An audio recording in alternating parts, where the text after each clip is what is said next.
Bom, gente, para a gente que fica então, a gente está na série de mensagens do tempo da criação, como eu falei para vocês. Não é só uma série de mensagens, é meio que uma proposta assim, né, de uma temática aí para a gente estar pensando durante esse mês de setembro. E semana passada a gente ouviu o Marcos, né, o missionário Marcos, falar sobre os gemidos da criação. O Marcão é missionário da IPI e ele tem viajado o mundo todo. Ele contou para a gente, a partir das andanças dele, né, o que ele tem visto do mal que a gente tem feito na criação ao redor do mundo, né? O Marcos teve a oportunidade de ir para a Índia o ano passado e ele compartilhou conosco das montanhas de lixo, verdadeiras montanhas de lixo assim nas cidades, né? Muita gente vivendo ao redor desse lixo e sobrevivendo do lixo, na verdade, né? Depois ele sai da Índia, vai pro Amazonas, lá para os ribeirinhos, ele vê a seca do rio Amazonas, uma coisa impressionante também. E muita miséria, muita doença. Aí ele sai de lá e vai para o Rio Grande do Sul socorrer o pessoal na primeira semana das enchentes. Então, assim, ele pôde compartilhar conosco, né, muito desse gemido da criação, que foi o que a gente conversou semana passada. A gente ainda não conseguiu disponibilizar o áudio, mas logo, logo, Deus quiser, essa semana vai estar disponível para você escutar a mensagem da semana passada. Mas é isso, o nosso planeta está gemendo e a gente geme junto, né? Essa semana, minha família ficou muito doente, a gente ainda está com resquício, né? Então, me desculpem que vocês vão me ouvir tossir, provavelmente. E esse ar seco só agravou a situação. Eu comemorei o aniversário, né, na segunda-feira e eu fiquei assim, sei lá, um lixo, né, humano, porque muita dor no corpo, ruim pra caramba, 2 dias de febre. Aí quando foi na madrugada de quarta para quinta, cara, eu não conseguia dormir, porque eu não conseguia respirar e o ar cheirava fumaça. E aí, como eu estou, acho que, estudando, né, essa temática, e eu tenho como é que fala? Eu tenho um perfil, né, de ser uma pessoa obsessiva, e eu já tratei já de um transtorno de ansiedade generalizado, né, do TAG, tratei até com remédio isso. Naquela noite eu entrei numa paranoia de começar a pensar nisso, né, que eu falei assim, cara, onde que a gente vai parar desse jeito, né? Porque eu não parava de tossir, nariz escorrendo, aquele cheiro de fumaça. E eu olhava e falava assim, cara, eu comecei a ficar noiado, sabe? Tipo, meu, onde que vai parar? E comecei a pensar, e meus filhos, como é que vai ser o futuro deles? Que futuro que eles vão ter? Né? E se acabar a água, sabe? Comecei a entrar nessa viagem do apocalipse ecológico, né? E eu não conseguia dormir. E começou a me dar um desespero, e foi super difícil de dormir.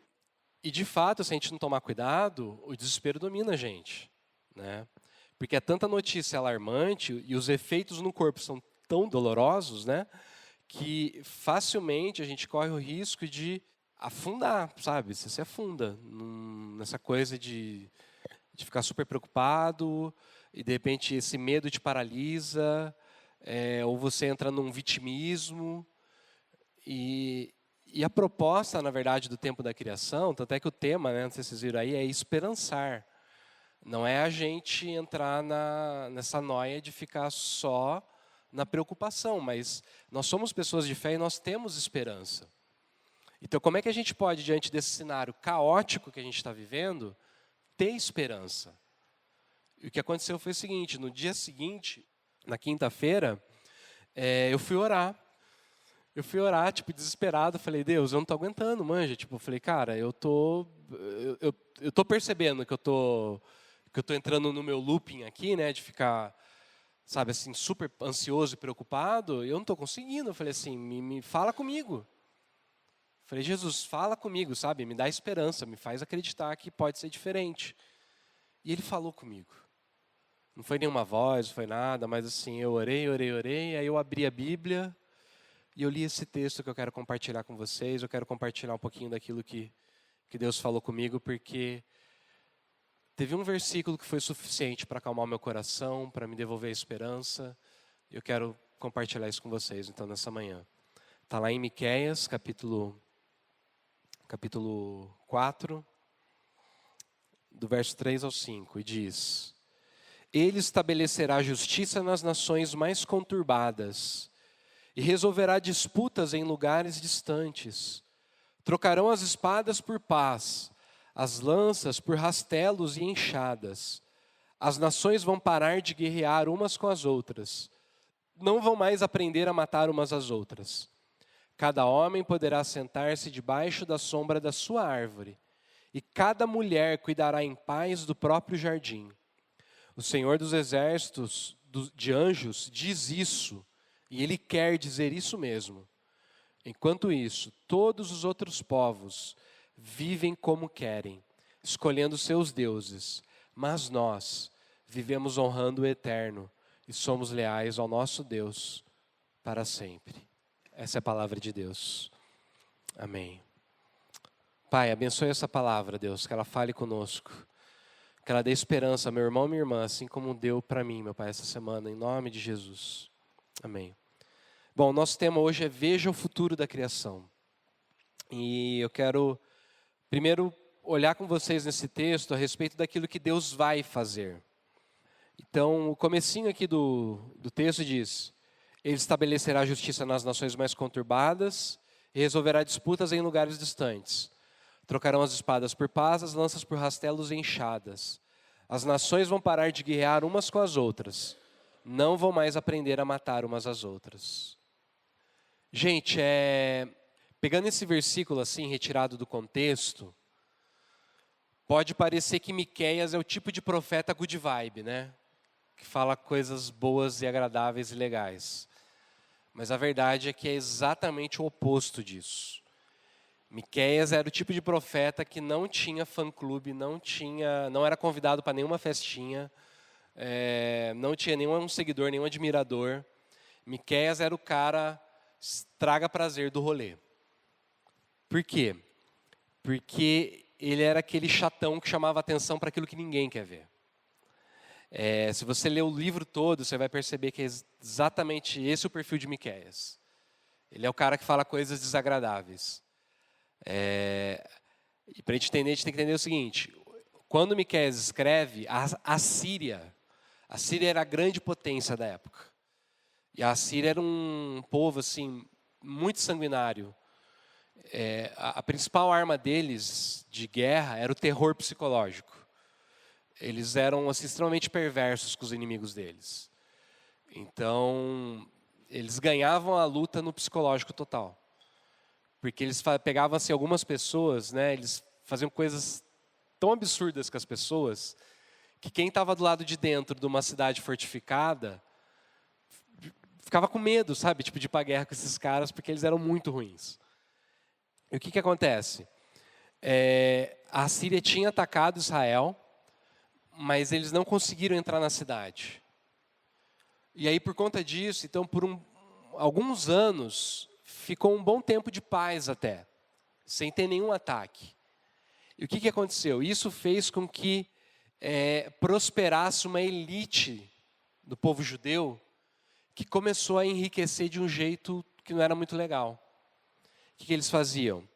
Alguns ricos proprietários de terra, eles estavam extorquindo e usando advogados para poder roubar, né, dessa forma, pequenas propriedades de pequenos fazendeiros. E aí eles iam aumentando o latifúndio deles. Nada parecido com o Brasil, né? Mas enfim. E Miqueias denunciava esse tipo de coisa. Então, por exemplo, no começo do livro a gente lê Miqueias falando assim, ó, Miqueias 2, de 1 a 3. Ai daqueles que antes de se levantarem de manhã, já fazem planos para explorar e maltratar os outros. E logo que se levantam, fazem o que querem, pois são poderosos. Quando querem terrenos ou casas, eles as tomam. Maltratam os outros e não respeitam a família, nem a propriedade de ninguém. Por isso o Senhor diz: Vou fazer a desgraça cair sobre vocês, e vocês não escaparão. Será um tempo de sofrimento e vocês não andarão mais tão cheios de orgulho. Então o que acontece? Esse pessoal começou a fazer de tudo para tentar calar Miqueias. E aí eles começaram inclusive a contratar profetas que profetizassem contra Miqueias e a favor deles. E aí Miqueias também denunciava isso. Miqueias 2, 6 e 11 ele fala assim: o povo me diz, pare com essas profecias, não diga isso. Não é possível que Deus faça a desgraça cair sobre a gente. Se aparecesse alguém com um belo sorriso e uma língua lisonjeira, disposta a mentir dia e noite, vou pregar sermões que ensinem como receber qualquer coisa de Deus. Mais dinheiro, o melhor vinho, o que quiserem. Vocês o contratariam no ato como pregador. Nada parecido com o Brasil também. Enfim, um comentarista bíblico, ele fala assim, sobre o Miqueias. O povo não queria ouvir o que Miqueias tinha a dizer. As pessoas preferiam boas notícias, não as notícias ruins.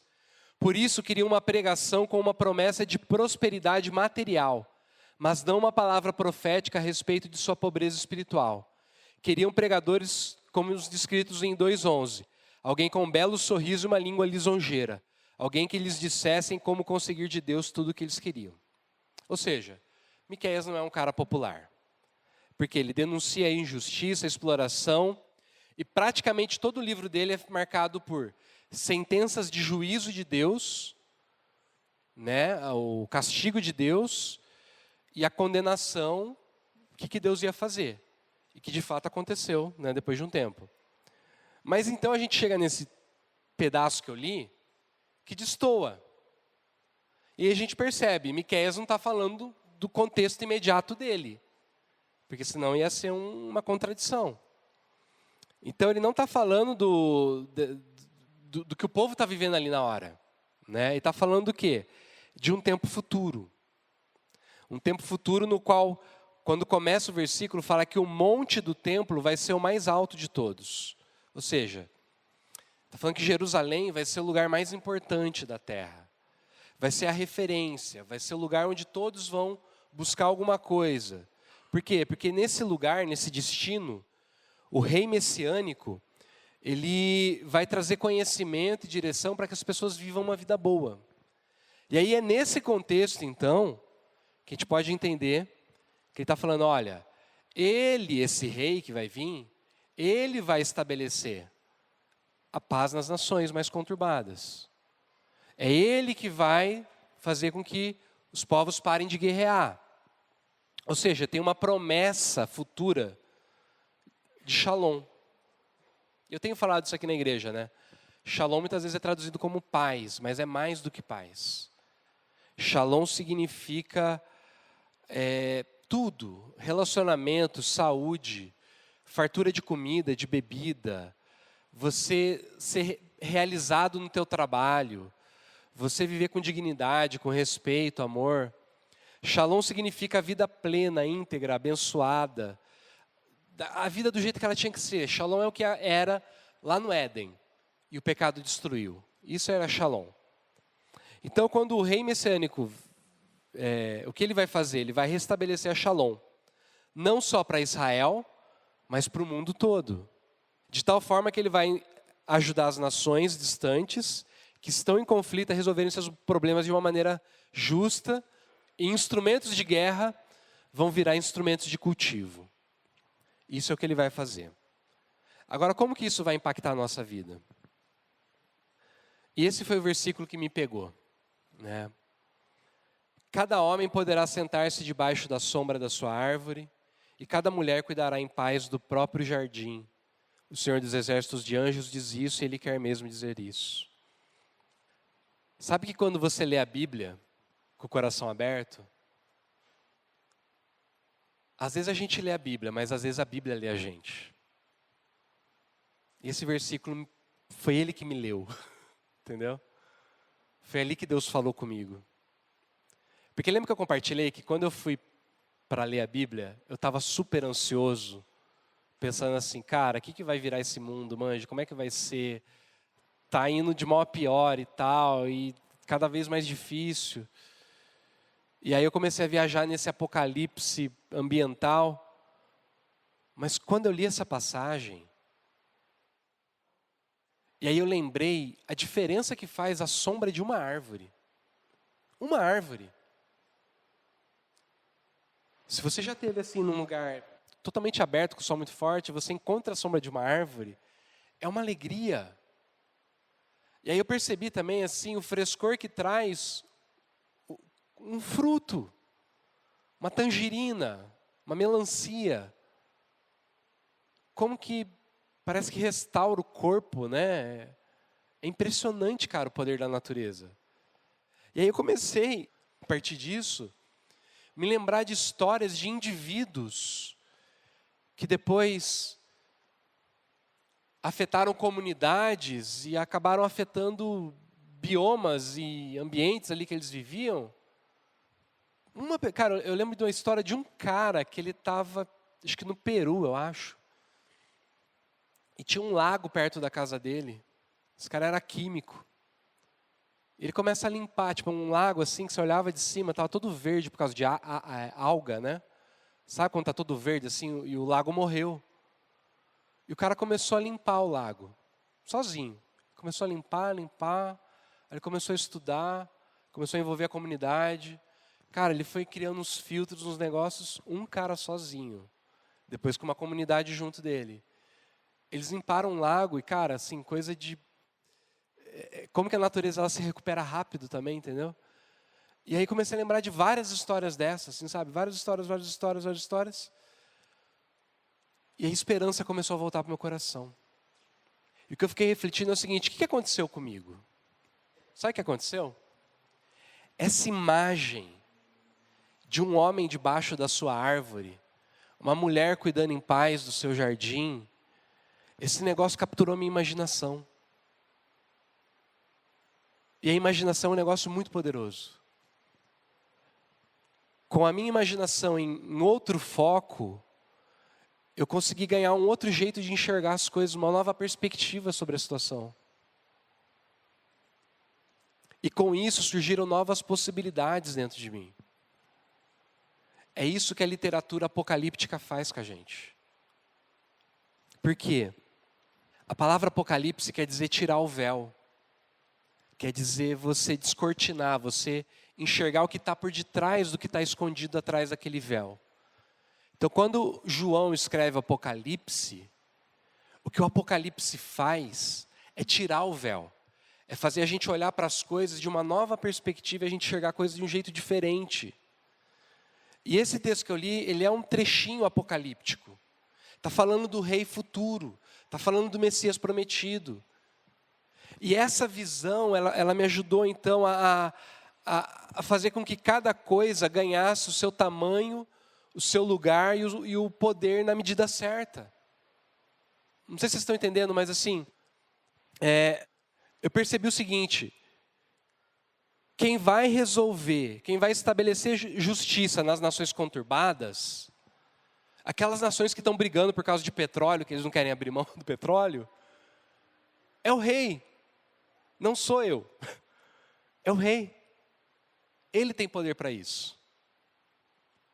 Quem vai resolver disputa em lugares distantes, será aqueles lugares que são os maiores poluidores do planeta e não querem mudar o estilo de vida deles? Quem vai, sei lá, resolver o conflito entre, mineradora, povos originários e tal, é o rei, não sou eu.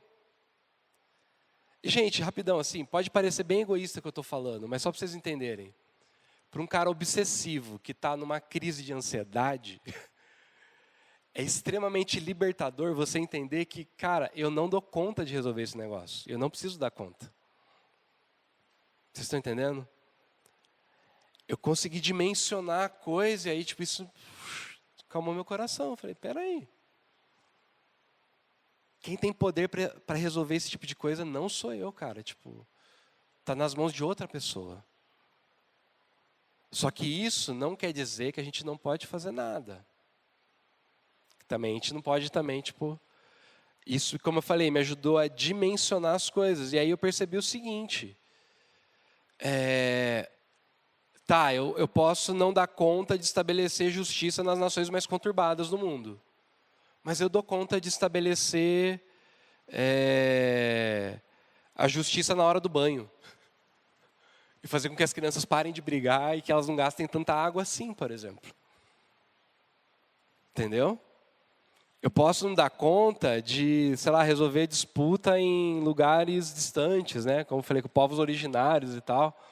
Mas eu dou conta de resolver disputa no condomínio que eu moro. Dou conta de resolver disputa no parquinho das crianças, sei lá, na fila do caixa. Entendeu? O que eu dou conta de fazer?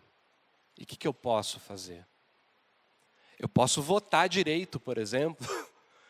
Escolher um bom candidato que pode me representar para enfrentar essas empresas, por exemplo. Essa é uma grande coisa que a gente pode fazer. Entendeu? Votar direito. Votar em gente que está comprometida com essas coisas, entendeu? Então, essa visão do que o rei vai fazer, ajuda a gente a enxergar a coisa numa nova perspectiva. E ajuda a gente a parar de sofrer de ansiedade.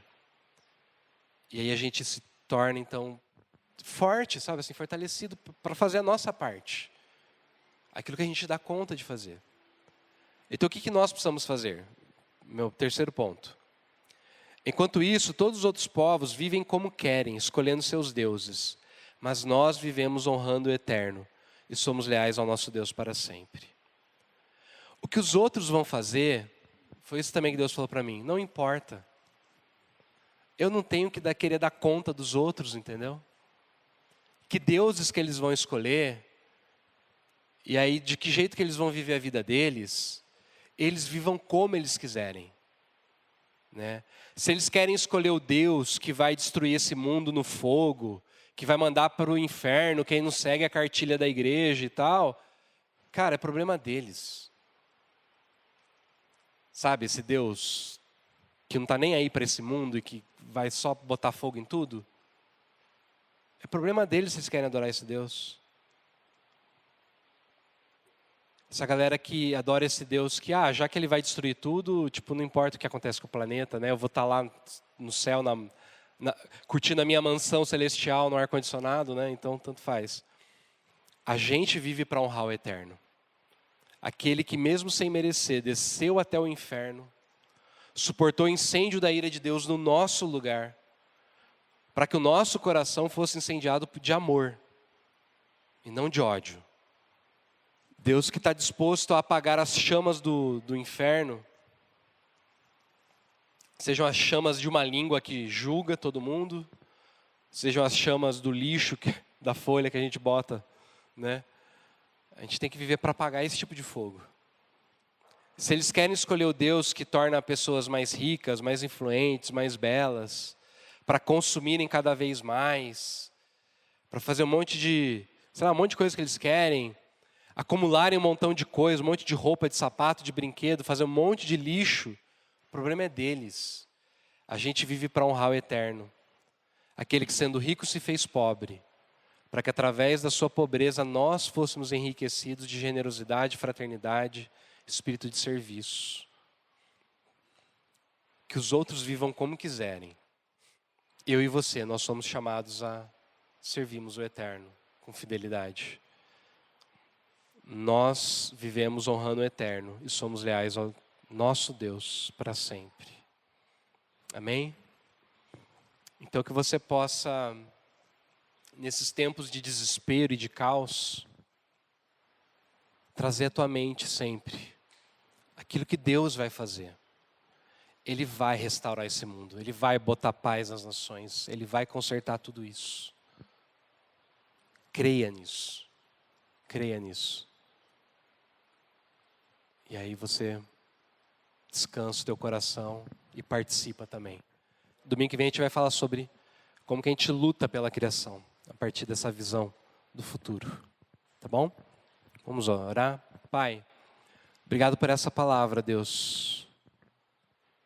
Que o Senhor possa nos encher de esperança, meu Pai. Que essa visão daquilo que o Senhor está fazendo, meu Pai, por esse mundo, aquilo que o Senhor ainda vai fazer, ó Deus, possa tirar toda a ansiedade do nosso coração, todo medo. E que assim a gente consiga, que nós consigamos louvarmos o Teu nome, descansarmos no Senhor, meu Pai, e fazermos parte daquilo que o Senhor tem preparado para nós. É nosso pedido em nome de Jesus, ó Pai. Amém.